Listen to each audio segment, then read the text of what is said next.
Yeah, we're here in Crawfordsville, Indiana on June 17th, 1991 in the historic Lane Place for another in a series of tapings of veterans of World War II.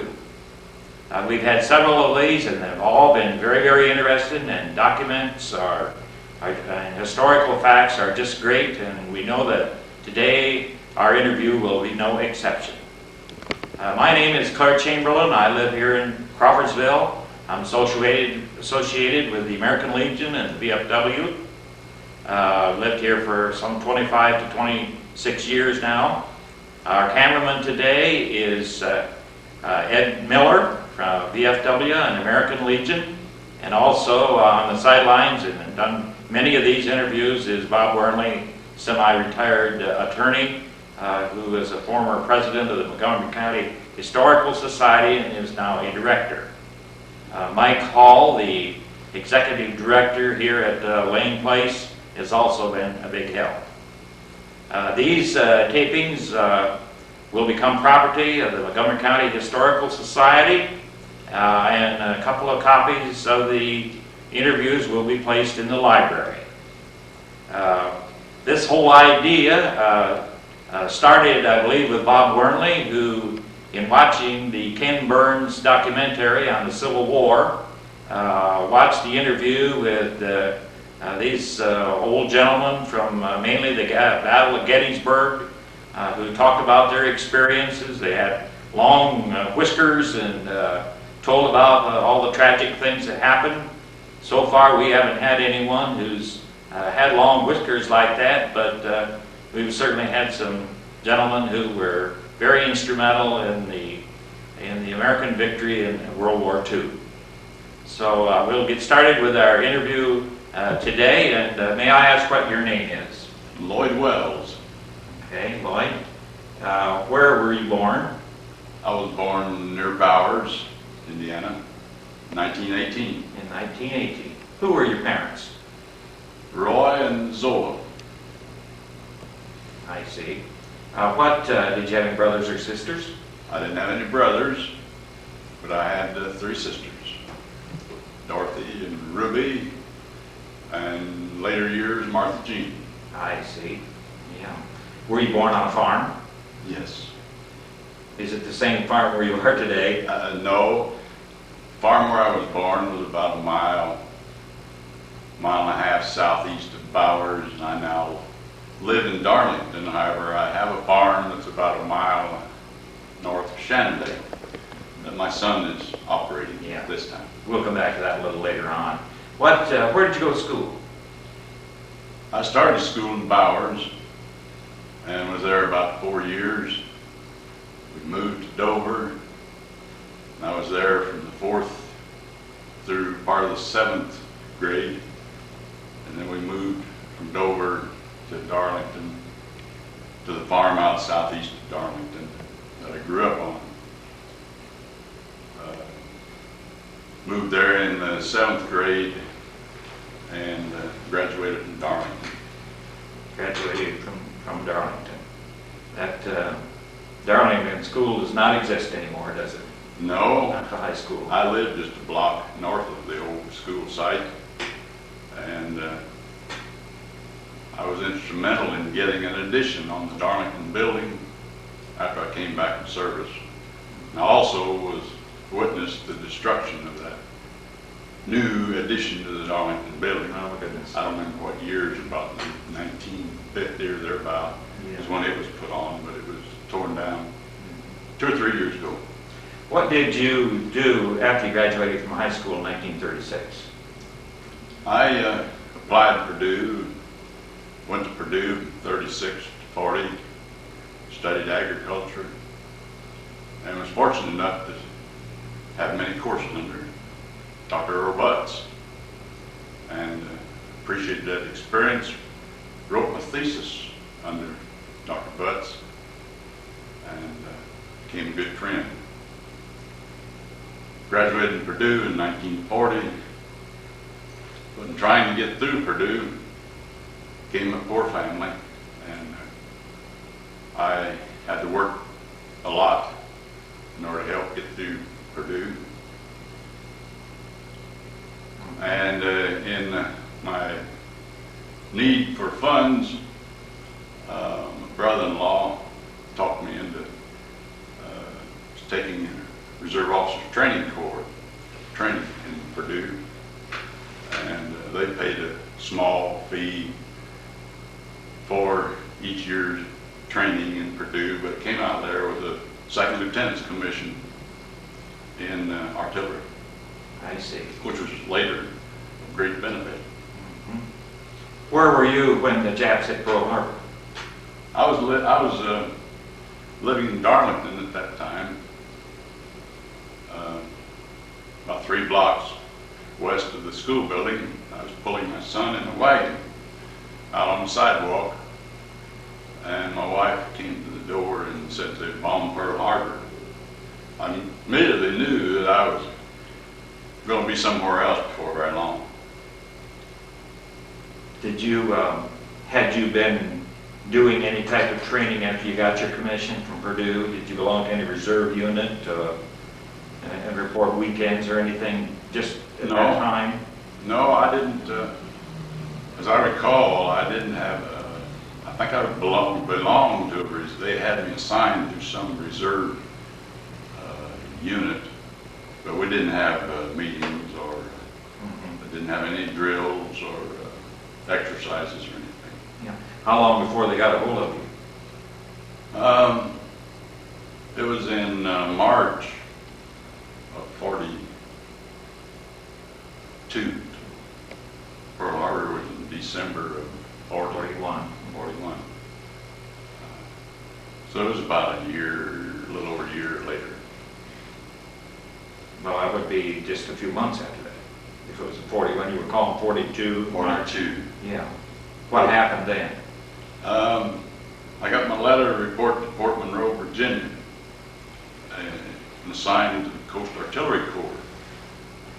This surprised me, of course, but in the orders it stated to report to Fort Monroe, and I was put up in a hotel there at Fort Monroe, and I thought, my goodness, this is a wonderful assignment. Be sitting here at the mouth of Chesapeake Bay in the old fort there. No doubt I'll be used to defend this United States here in Chesapeake Bay. Much to my surprise, after the troops assembled there, all reserve officers, called my wife. She came, stayed in the hotel, she and my young son Kendall, and went to school there for several months. And then they told me that they were forming an Antiaircraft artillery unit that was part of the Coast Artillery Corps at that time. This was a new experience, of course. I knew nothing at all about anti-aircraft artillery. And later learned that it was 90mm guns, which is a pretty good sized gun. And it has a muzzle velocity very similar, a little greater than the old German 88 artillery piece that all of our troops learned to despise, because you couldn't hear the gun go off or the shell coming. You heard the explosion first. And later found out the Germans despised our 90mm artillery piece just as much as we despised their 88. I see. Lloyd, you mentioned your wife. When did you get married? We were married in 1939, before I graduated from Purdue. The last semester at Purdue, we lived in Purdue, and my son was born about a week before I graduated, before I received my diploma. What was your wife's maiden name? Ruth Dale. Where was she from? She has always lived in the southeast part of Montgomery County. They moved around quite a bit when she was growing up. I met her in school at Darlington when she was about a freshman. I was about a junior, I guess. Okay, what happened from Chesapeake Bay then, where you thought you were going to be a guard, or guard the area? Guard the area. We were studying field artillery pieces and various other military subjects. Then we were moved, the unit was moved to south of Wilmington, near Wilmington, North Carolina. And we were there for a few months, trained on old artillery pieces, anti-aircraft pieces. And then we shipped out from there and were transported, were given a few days leave, and I came past home, and then went to Camp Chamberlain, Texas, down on the Gulf of Mexico, south and central Texas, where we received troops, our enlisted men, and non-commissioned officers. Many of them came from the regular Army, and some of them had spent time in the Philippines and all over the world at Army bases. But they were experienced in anti-aircraft heavy artillery pieces. That was the main cadre of our anti-aircraft battalion. Then the enlisted men started coming in, and most of the enlisted men came from the state of Michigan. I see. How long were you in Texas? Well, we spent, we arrived there in the real hot summer months. What year now? 42. Okay. So it only been, I went into March of 42, and this was in June or July of 42, and we spent a winter there in Camp Chamberlain, Texas. Went through what's the storm that comes in out of the Gulf? Hurricane. Had to evacuate camp because of the hurricane, and learned a lot from that experience. I was one of the few that stayed there as long as we could stand it, and was one of the last to evacuate the camp. But we went inland, of course, about 100 miles, to an old rice storage warehouse, and spent the night, part of the next day, and shipped back into camp. Found all of our artillery pieces that we had left there, been under salt water. Oh, goodness. Trucks, vehicles, campgrounds covered with jellyfish, dead cows, rattlesnakes. Had a lot of cleanup duty to do. Had to take all the equipment apart that had been under the salt water and clean it, lubricate it, put it back in order. I don't remember the month that we left Camp Chamberlain, but we got orders to ship to New York to ship out. And that would have been in May. We shipped out in May, so probably in May of 43. 43. Yeah. What was the name and number of your outfit? 302nd Antiaircraft Artillery Battalion.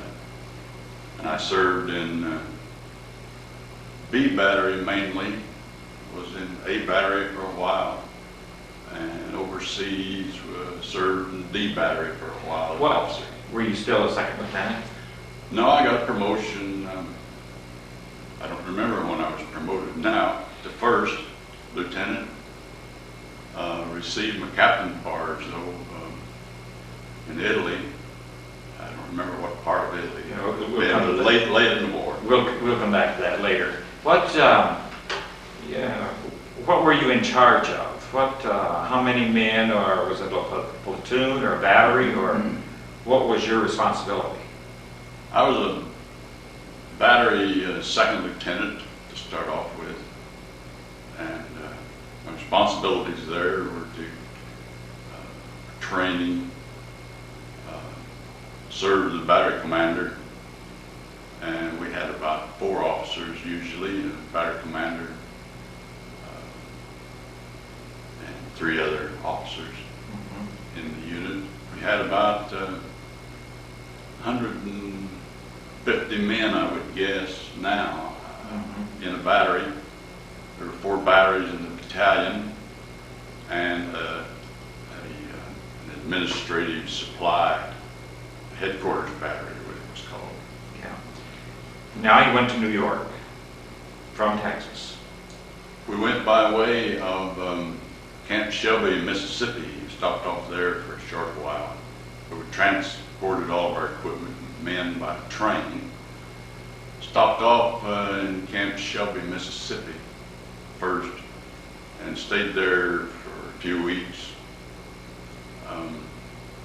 Then we shipped out of Shelby and shipped all of our equipment to outside of New York, in Boston, near Boston, waiting on ships. And of course, we were shipping a lot of men, material, equipment at that time to Africa to support that effort. We didn't know, of course, where we were going to go, and never did till we got on the ship. Where did you embark from? Embarked from New York.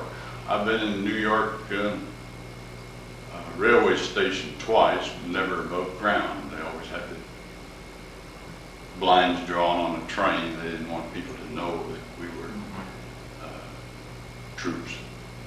But we went to Boston from Camp Shelby, stayed there for just a few days, and finally got orders one evening we were going to ship out that night. We had some men on leave, and I was assigned duty to go try to find these men in downtown Boston and get them back to the camp so we could ship out. My only experience in Boston, but it's a strange city. No straight streets. Right. They all curve around. Right. What was the name of the ship you got on? I don't remember the name of the ship, but it was one of the ships that was a luxury, one of the luxury liners, I suppose, the Panama line, and people used it to travel in the Gulf. Pleasure cruiser. Pleasure cruiser that had been converted for troop personnel only. How many men were on the ship? Several thousand. I don't remember the number, but they had bunks that, of course, had taken out all of the nice accommodations, beds, and they utilized all of the hold area for enlisted men. I was lucky enough to get one of the better estate rooms on the ship for the passengers. Did you have to share that with another officer? Yes, everyone on the ship had 12 hours of bedtime allotted, and you shared the bed with somebody else the other 12 hours. And that was true even down in the hold where all the enlisted men and non-commissioned officers went across on. They had these little swinging hammocks like the Navy men are accustomed to. Yes. And these hammocks were about 4, 5, 6 high, and just barely enough room to squeeze between the hammocks. And that's the way the men. How was the chow? Not very good.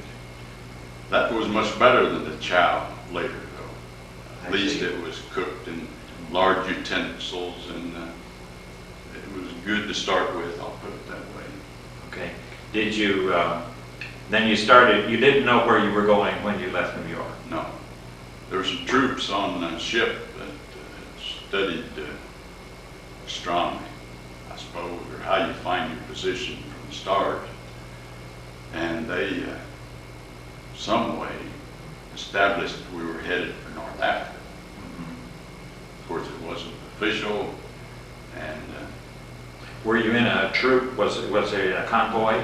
very large convoy. This was in May of '43, and we were shipping a lot of troops and material to North Africa. It was early in that campaign, and there were a lot of German subs out there, and we could hear depth charges, and we could see the little Navy boats zigzagging around, trying to protect us. It was a long convoy and very wide, a lot of personnel ships as well as cargo ships. Did you see any subs? I never did see a sub, but I heard a lot of, we had several alerts, and I remember our chaplain got very excited at the first one. He heard the depth charges going off. He raised up in bed and he put all of his impregnated clothing on. This was in the case of chemical warfare. I don't know why he put the chemical warfare clothing on, but he did. And he was hurting. He was worried. He was scared to death, in fact. That was our chaplain. Yeah. How many days did it take to get to the place where you were headed? I think we were on the water 13 days, as I recall now. Where did you land? We landed around Africa. We first knew where we were when we passed the Rock of Gibraltar. Was that in the daylight? In the daylight. Oran is just on the northern part of North Africa, towards the west end of the Mediterranean Sea. As you got close in there, did you see any German aircraft? Didn't see any German aircraft until after we had been in Oran. We landed Oran and immediately were transported out southeast of, or mainly east of Oran, not very far from the Mediterranean coast. Were the Germans still in control in North Africa? Was Rommel still there when you landed? Yes. I'm not sure that we were aware of it at the time. We didn't get news very often, and no newspapers or anything of that kind. But the first idea I had that there was a war going on nearby was the officers of our unit, the battalion, were assigned to MP duty in Oran. And we asked why, and they said the infantry and artillery and tank troops that had defeated the Germans and Italians were coming back into Oran to celebrate, and they needed protection, and they needed people to help get them around Oran safely, because they were getting pretty high at that time. Yeah. Boozed up, couldn't help them a bit, couldn't fault them for that after what they'd been through. But that was my MP assignment, to help these troops coming back from the war zone. Before we started today, you were talking about seeing burnt out German tanks. Now, is this anywhere near the same time Yes. you saw these? I don't remember now how long we were in North Africa, but we were awaiting our equipment, which came in. Most of it came in, the heavy pieces came in on the west coast of Africa, outside the entrance to the Mediterranean. I don't remember the name of the city there. I was never there. Anyway, we had to go down to that port and pick up our heavy pieces and heavy artillery and big prime movers to transport these guns. And as soon as we got our equipment,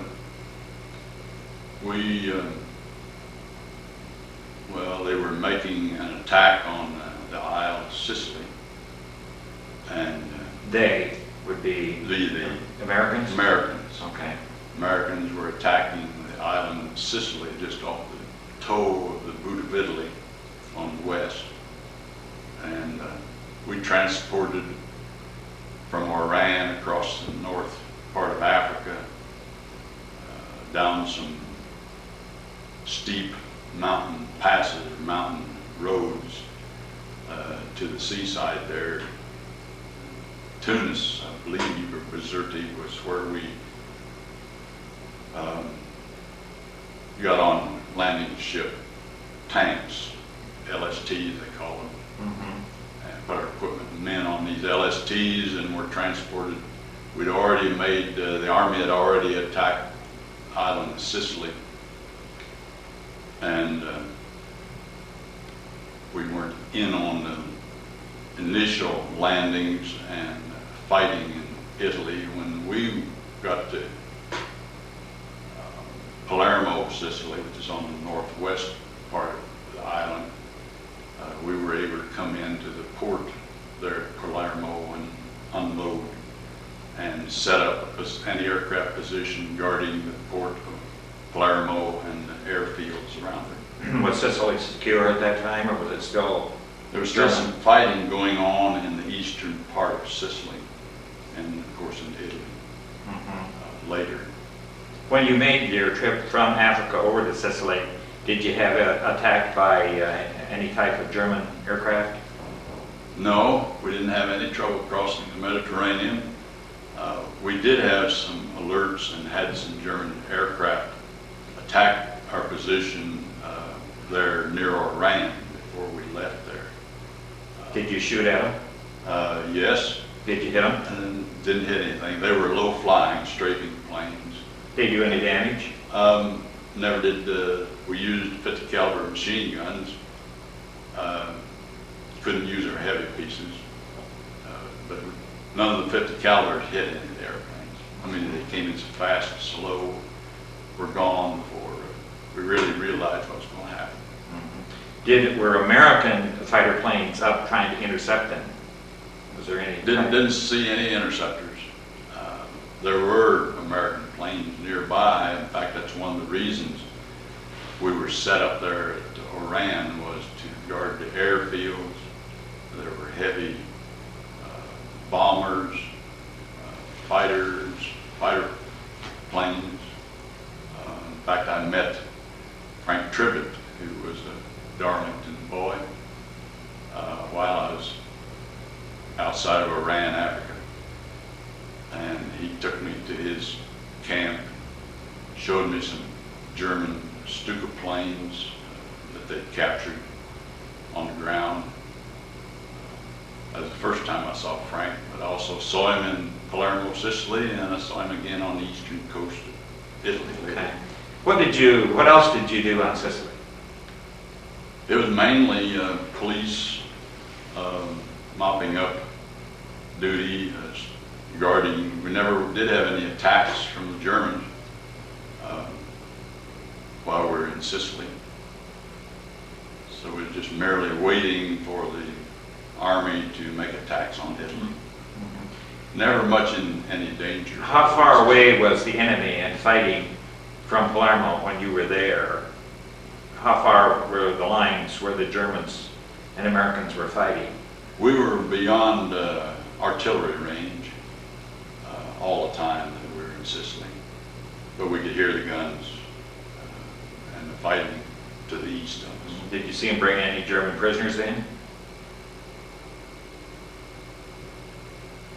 I don't recall. No, we didn't have any prisoner duties. We did later on in Italy, but didn't have any prisoner duties while we were in Sicily. What you mentioned later on, the food situation became worse. Now, where are we to that point yet? Where? No, I would say it came. The poor food was mainly it consisted of the sea rations, which were canned rations. 3 different menus, one mainly for breakfast, one for lunch, one for evening meal. And this didn't vary. I mean, you could vary it during the day if you wanted to, but you just had 3 choices. Yeah. What would be the date of when you were in Sicily? What would be the approximate date, Lloyd? My goodness. Wish I'd have kept the letters I wrote to my wife practically every day that I was overseas. Sure.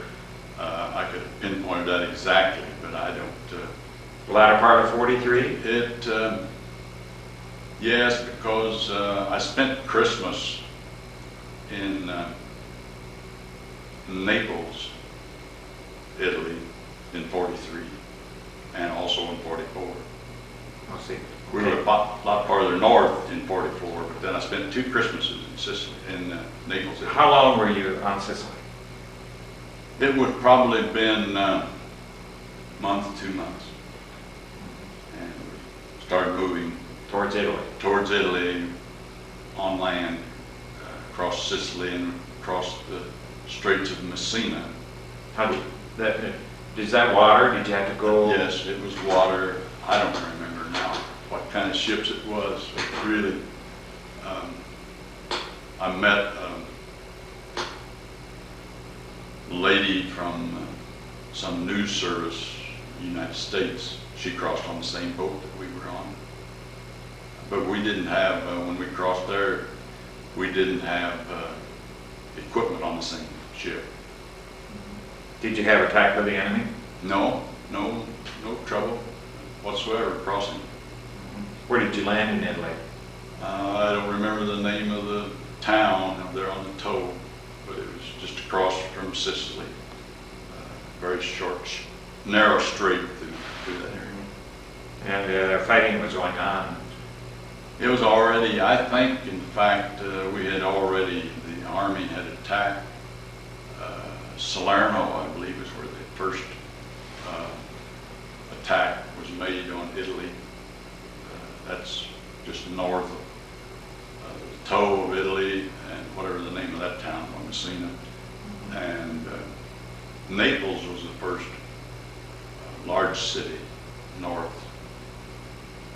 It was Salerno was between Naples and the toe of Italy.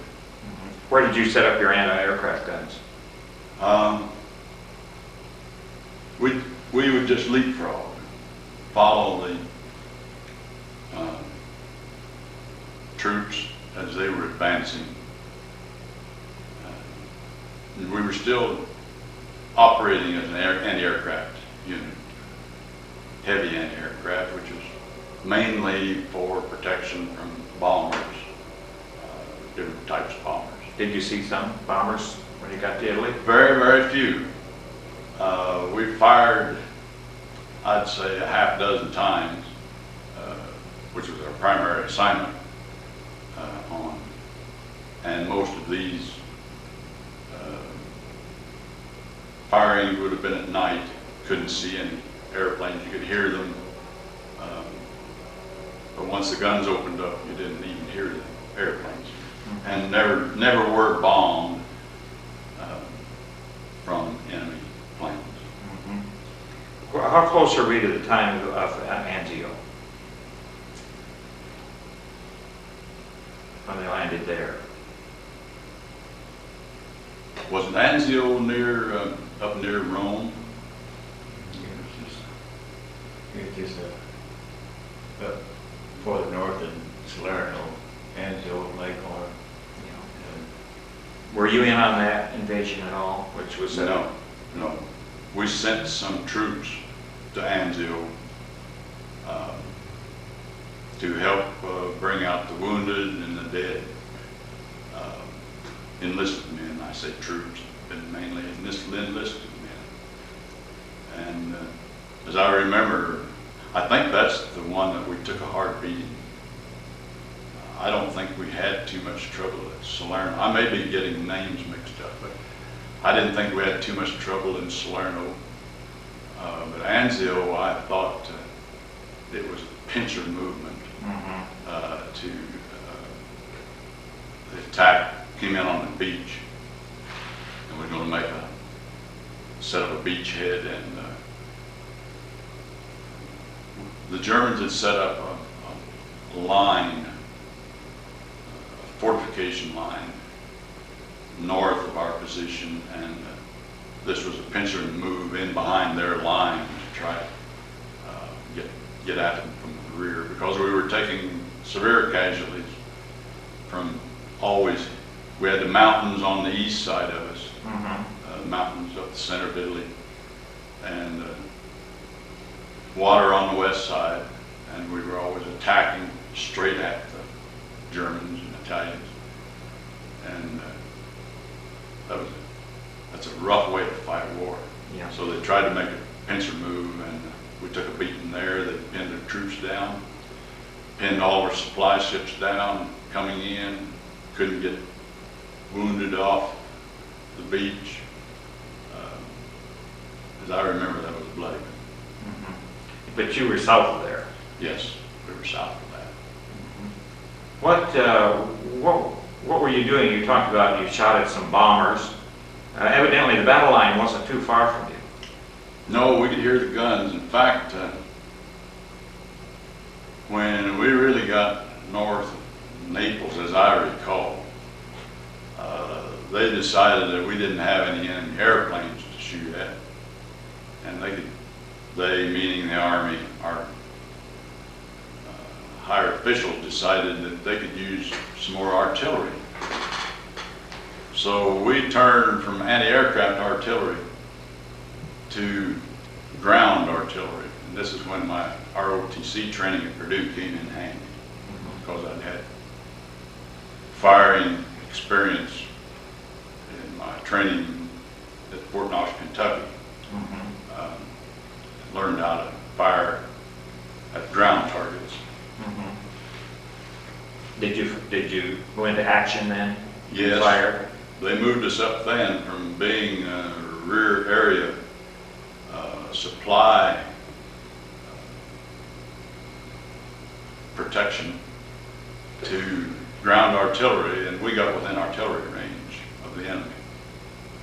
And the first night, I don't think anyone in any outfit near us had any sleep. The Germans were rolling out the heavy artillery railway guns near Rome and firing at us during the night. Of course, just harassing fire, but you could hear the guns go off and hear the shells going overhead all night. And of course, the loud explosion when they hit the ground. And then we got really into the action, where we were within the German 88 artillery and their other heavy artillery pieces. And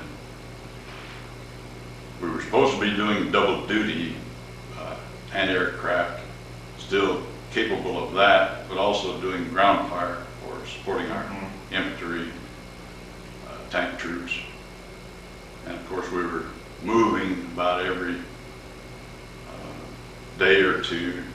We had to reconnoiter new positions north, and there was one or two times I know we got behind the enemy lines in trying to reconnoiter new position.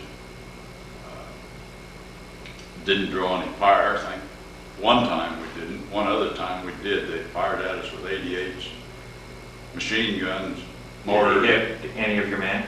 Didn't lose any of our men. We were lucky, all lucky to get out of there. Was that at night? That's broad daylight. Did you see the enemy? Never did see, but we could hear the machine guns going off and see the bullets splattering around us. They weren't close enough for any hand-to-hand fightings. No, I never did get,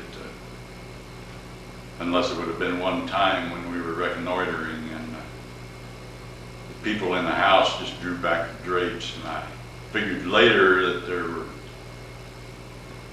German troops in the house at the time that we were going around their house looking for a position. Because when we went back there the next morning, there'd been a Tiger tank in there that night. So I think we were lucky that time too.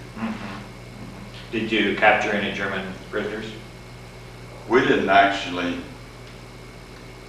capture any German prisoners. We did accept some prisoners from other units and passing them from the front to the rear. Did you lose any of our troops to the Germans as prisoners? They capture any of your men? We didn't have any men in our battalion that were captured by the enemy.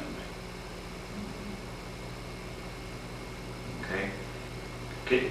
Keep telling us more about this incidents where you said at times you were behind the enemy lines and you saw somebody looking outside of a drape. Take us from there and tell us what happened, Lloyd. Well, I should mention that long about this time, we spent 2 winters there in Italy, and I'm not sure where we were the second winter. Anyway, I do want to bring out that we did have a celebration march similar to what we've had here recently for the troops coming back from the Gulf War. But our celebration was in Rome, and I have a picture at home of me leading my battery down one of the main streets in Rome, and there were photographers alongside the street, and they were taking pictures, and then after we would get by, they would try to catch up with us and sell us a picture, which that's the way I got that picture. March of 45. March of 45, that had been when that was? I believe it's right. Then what happened? We just kept leapfrogging and leapfrogging. Spent another winter at another line, a fortification line that the Germans put up. That particular winter would have been the second winter that I was sent back. That's probably the winter of 44, 45. So the March you're talking about could possibly have been 44. Am I right on that, gentlemen? Yes, that probably was the first Christmas I spent would have been 44, I know that, in Naples. But I was on a rear, I was sent to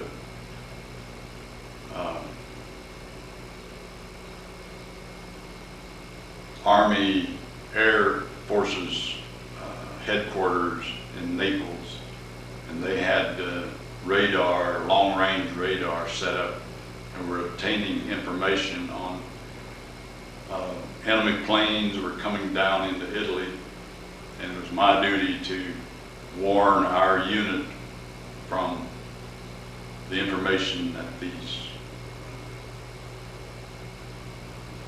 Army Air Corps units were giving me, warning my unit of any of those flights that were coming down.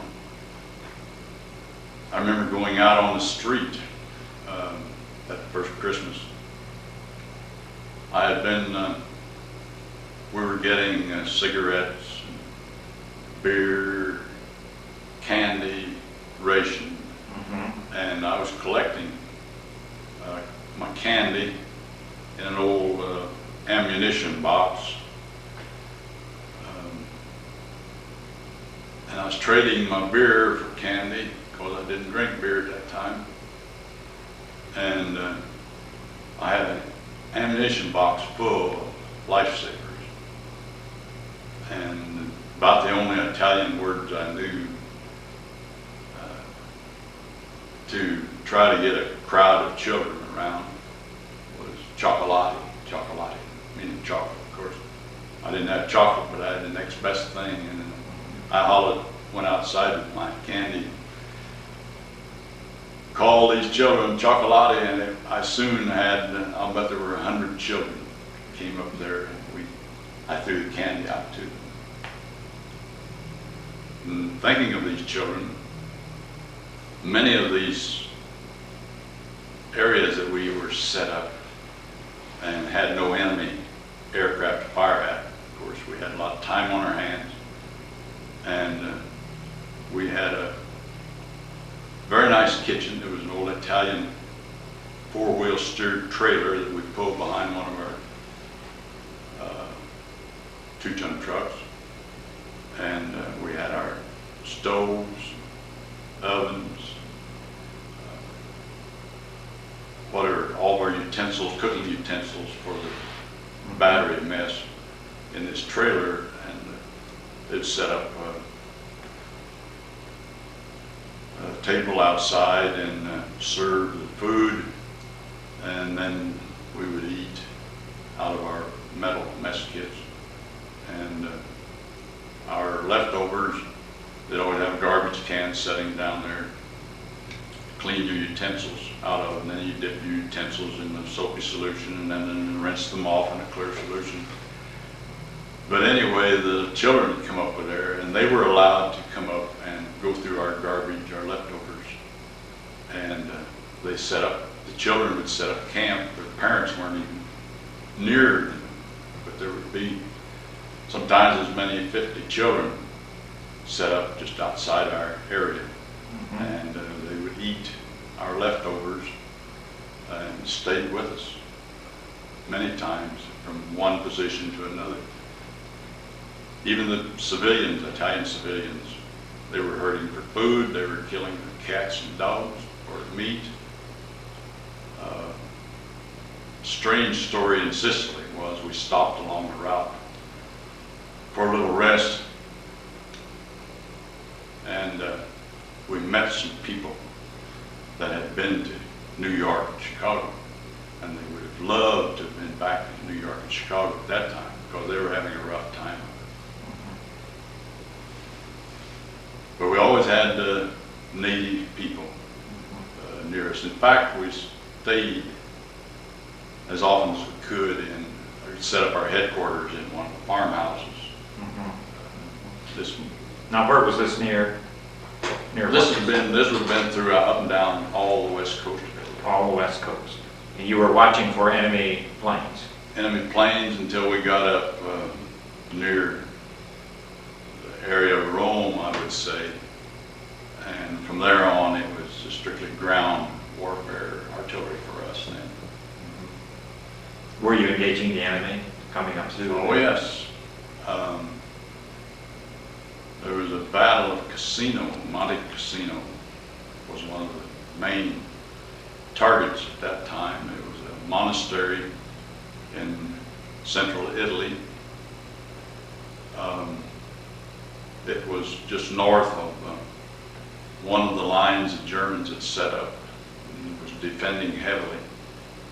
And it was, Monte Cassino was hewn out of stone in the mountainside, and the Germans were using it as an observation post to direct artillery fire on my unit as well as other units in that line of fortification. And they sent me, my unit commanders, battalion commanders sent me on observation to an observation post up on a little knoll. It wasn't really, I wouldn't call it a mountain, but it was a high rise, it was a high knoll. And they took me up there and let me out with my little pup tent and good observation telescope and some maps. And I served as an artillery observation post officer for several days. And just to my right and to the front, not very many miles away, I would guess now 3 or 4 miles away perhaps was Monte Cassino, and just around down into the southwest from that was a little river stream. The enemy and I had to look down to see across this little stream, and there were Germans on the other side of the stream and Americans on this side of the stream, between me and the stream, infantry, some artillery pieces. And I remember one, it was an interesting time for me. One incident would be to watch the Germans come in with their ambulances each morning and pick up their wounded and dead on the other side of the stream. And we never fired. I never saw anyone fire on their ambulances. However, I did see some Germans fire on our ambulances down below me here. So this angered me a little bit, and there was a little crossroads up northwest of Monte Cassino, and I zeroed in our artillery, 4 batteries, it had been 16 guns, on that crossroads. And I knew what the time element was from the time they fired until the shells would hit the crossroads. So we had a little target practice there, firing at the crossroads, see an enemy vehicle coming down the highway, and fire our guns at times so the vehicle and the shells got there at the same time. Became pretty proficient at it. Slowed up their advances a little. Good. That's what had to be done. Were they successful in shooting back at you in any way? Were they getting any of your people in your battery? They made it pretty uncomfortable for us. This was in this same general area. We had set up a position, and I'd learned in ROTC training that if you get, they call it defilade, you get in behind a hill, and artillery coming over the top of the hill, it was short, it hit on the top or down below. Went over the top of the hill and generally went on past you. But to our amazement, there was a British artillery unit pulled up that same night, and they set up their position right on top of the ridge. Of course, the enemy could see the flash of the artillery pieces, and the Germans proceeded to zero in on them. And luckily, we were close enough in to the top of the hill. All the overs went on beyond us. But the British took a terrible beating there, and they pulled out long before morning. You were really under heavy attack, weren't you? We were then. Yeah, you were. Very, yeah. It's only because we'd had some good training that we survived that. Yeah. What, Lloyd, under heavy attack, like, was this at day or at night? This was at night. What, I know you're so busy and so many things on your mind, but what goes through your mind, what went through your mind under a circumstance like this? What went through your mind?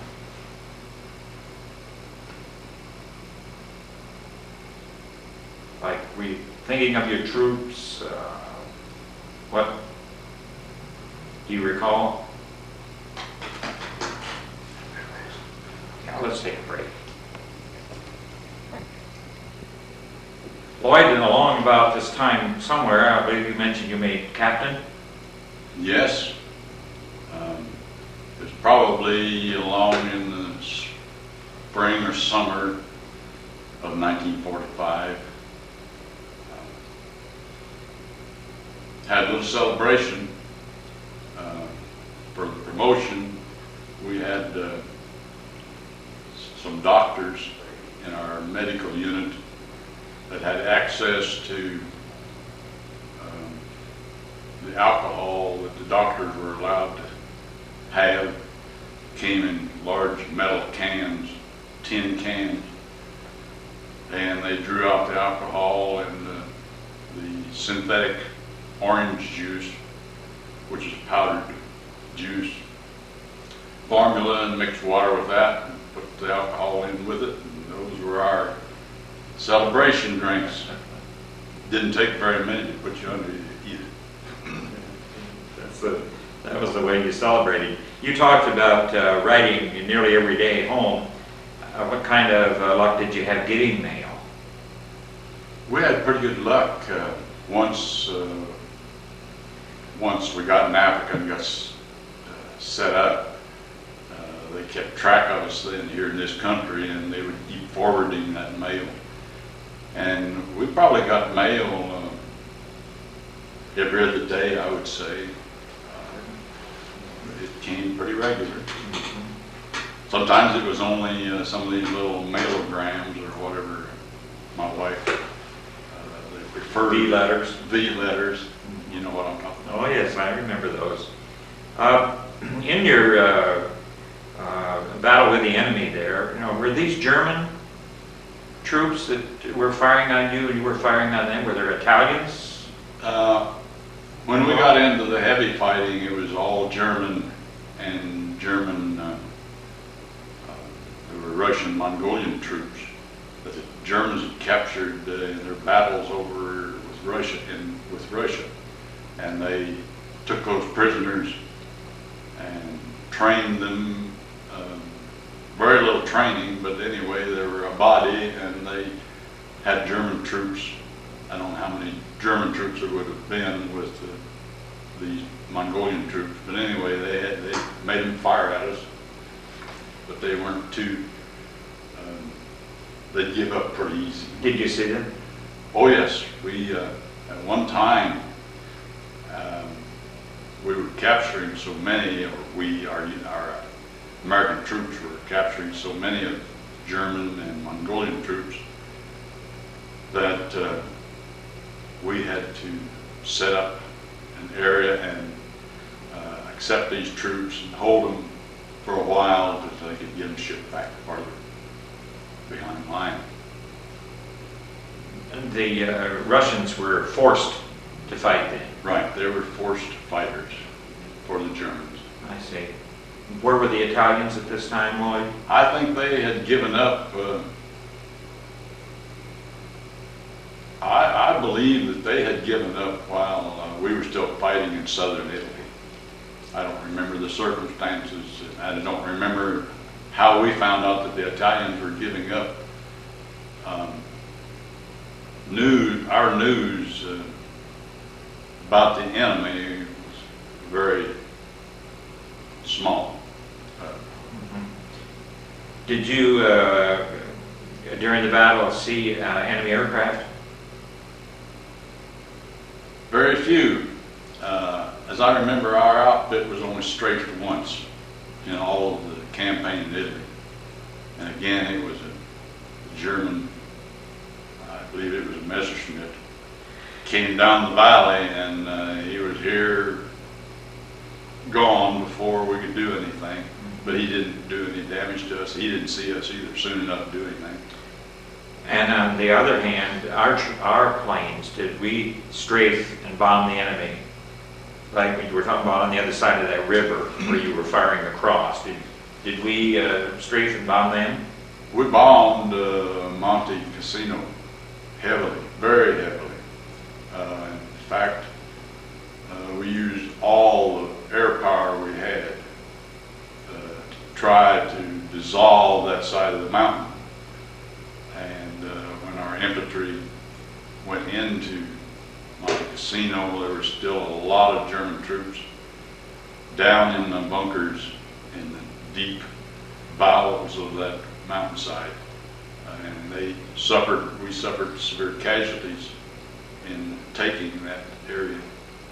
Anyone from your No, none of our troops. We were again within artillery range, but we were behind the infantry. Well, then what happened? Well, we kept progressing northward. One of the last, we passed, I remember one position that we were set up. We got to see the Leaning Tower of Pisa through our large range finders. They were probably 20 feet long, scope 20 feet long with a lens out on the end and finders in the center. And you could observe from great distances with that rangefinder. And I got to see the Leaning Tower of Pisa, but I never did get to go there physically. I would have liked to have seen it. In fact, this was true of many of the historic places. I was fortunate enough to get to go through a lot of the old buildings in Florence, Naples, Milan, Rome, went up in the top of the cathedral there in Rome, where the Pope stays. Saw the Colosseum there around in Rome, and some of the 7 wonders of the world are located there, I think. So I did get to see quite a bit of it. But the Italians had taken a lot of the precious paintings, sculpture, and put them into safekeeping. So we didn't get to see some of the oldest and most famous. Okay, well, you said you kept going on farther north. Are we getting somewhere near now when the Germans gave up? Surrendered? One of the last battles that we had was in northern Italy, and the Po River was the obstacle that we were facing. And I took off on to reconnoiter a new position up close to the Po River to protect our crossing that we were going to make. And I ran into congested area. There were these ducts that they used to cross water with troops in them. There were tank-like vehicle open on top with tracks around the entire side of the vehicle to propel them in the water. They were parked, many of them, south of the river. And I'd gone on ahead and found a position and eventually got back to where I was to meet my battery coming up the road. And I found them finally on farther south, and they had pulled off the highway, and I asked them why. And the reason they pulled off was there was a Jeep in front of one of our prime movers that was in a position where I normally would have been while we were going on the highway. And a German sniper had hidden in a culvert under the road. And when that Jeep came along, he came out, killed the man on the passenger side of his Jeep, and that would have been me Oh my goodness. if I hadn't been farther forward looking for a new position. But once we didn't suffer any casualties to the Po River. We stayed back. Naturally, we didn't have to get close. But the infantry, tanks, special engineers made the crossing. They had special pontoon boats, Bailey Bridge material. Bailey Bridge, they put up a bridge in a hurry on these pontoons, and we could cross on that. It went up and down as the weight sank the pontoons in the water. Anyway, you could get across. And then once we got north of the Po River, I think the war surely ended shortly thereafter, and we were in a static position there, and I was fortunate enough to have a day off, and the chaplain and 3 other officers and myself got into the Jeep, and we traveled across the northern part of Italy, the foothills of the Alps, and went over to Venice and got to see Venice. Oh, that's great. That was real great. This would have been in the spring of '45. Right, spring or early summer of '45. It wasn't long after that when they started announcing how the troops were to come home, and those with the longest days in service and the longest days in heavy fighting territory were selected to come home first. Do you happen to know who the general would have been that was in charge, so to speak, of the Italian campaign? The American general? Mm-hmm. We were first under, well, I guess it's through most of the campaign, General Mark Clark from Indianapolis, I believe. Mark Clark. Did you report to a colonel? Yes. What was his name? I can't remember.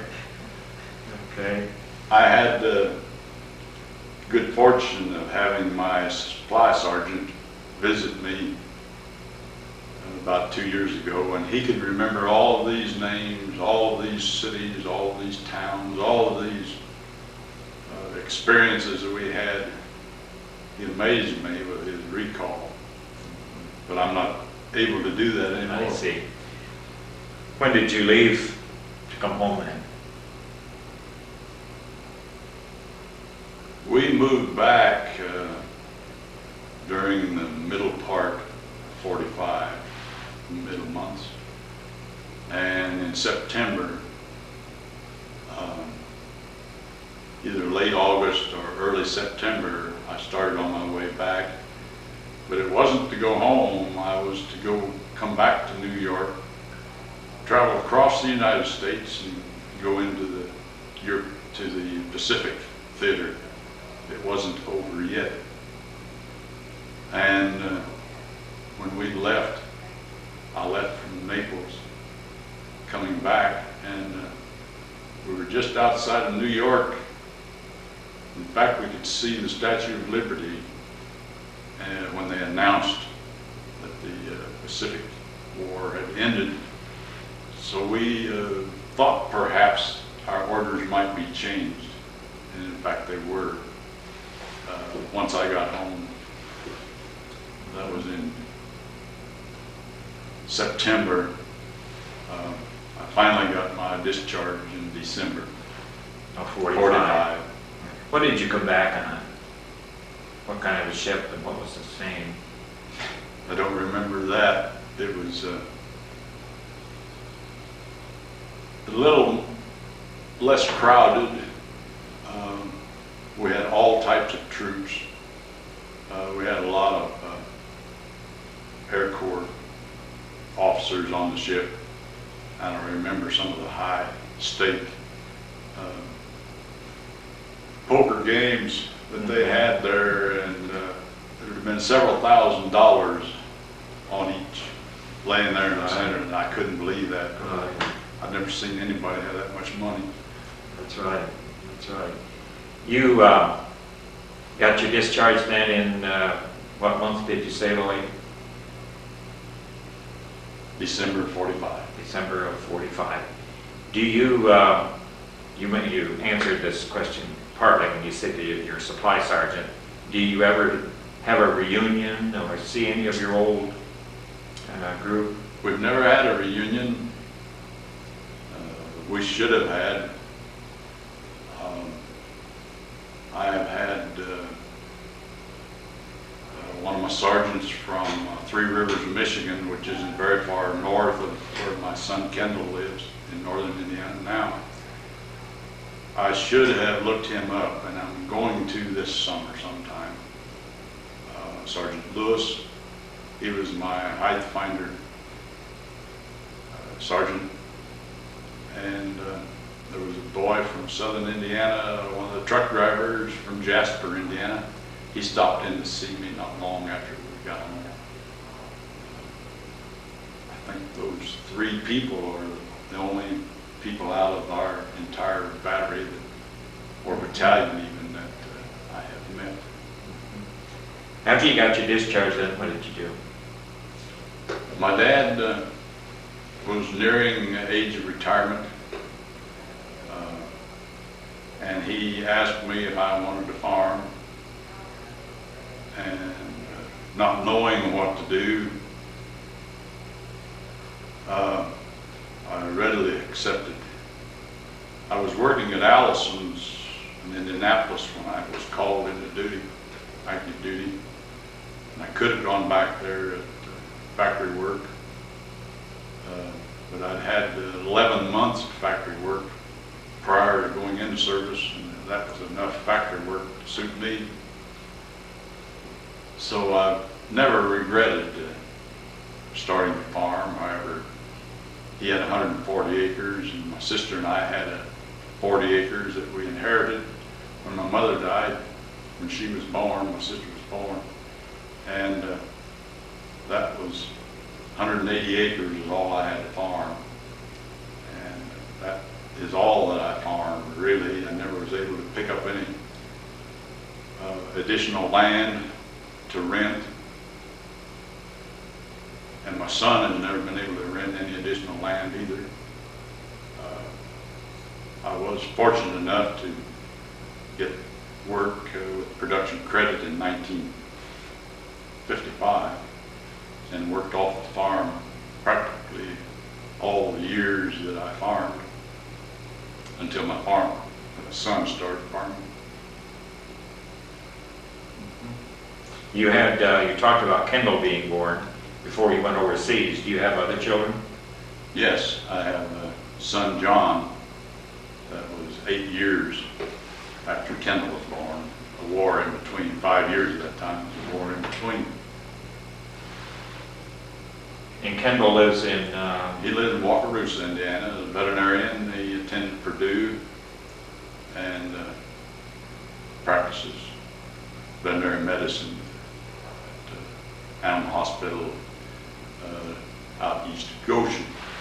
Treats mainly dairy cows. I see. Has 2 sons. One of those sons attended Purdue. John, my youngest son, graduated from Purdue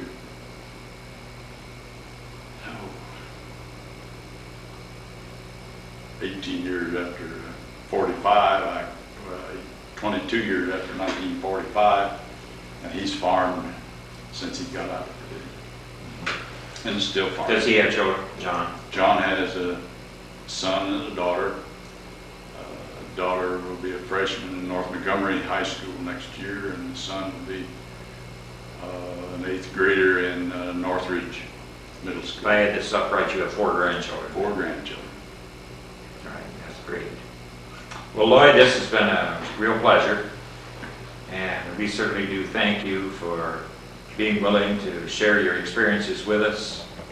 I know there were times it was mighty rough, and your name is well known in Montgomery County. You've been a real asset to the people here, and thank you so much for what you've done for us and what you did for America.